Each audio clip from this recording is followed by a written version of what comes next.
रश्मिका मंदाना आणि विजय देवरकोंडा यांचं लग्न एक गोष्ट शिकवतं, ती म्हणजे मोठं असणं वेगळं आणि मिनिंगफुल असणं वेगळं। रश्मिका आणि विजय यांच्याकडे सगळं होतं, फेम, अटेन्शन, पैसा, हवं तर ते खूप ग्रँड व्हायरल वेडिंग करू शकत होते, पण त्यांनी वेगळीच गोष्ट निवडली, कमी लोक, जवळची माणसं आणि मनापासून जगलेला क्षण। त्यांचा लुक सुद्धा खूप वेगळा होता, ट्रेंडच्या बाहेर जाऊन केलेला। आजकाल ऑलमोस्ट सगळ्यांसाठीच लग्न म्हणजे कॉन्टेंट झालंय, पण अजूनही काही लोकांसाठी लग्न म्हणजे संस्कार आहे, फक्त शो ऑफ नाही।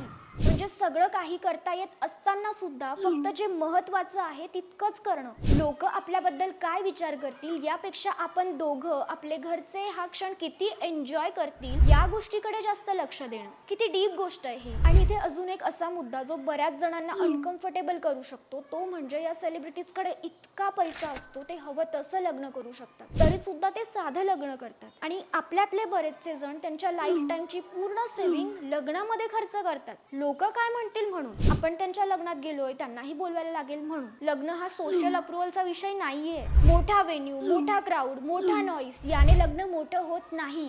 लग्न मोठं तेव्हा होतं जेव्हा ते समजून केलं जातं। कदाचित म्हणूनच त्यांचं लग्न कमी दिसलं पण जास्त फील झालं। तुमच्यासाठी लग्न म्हणजे काय? एक्सपेक्टेशन्स की एक्सपिरियन्स? कमेंट करा।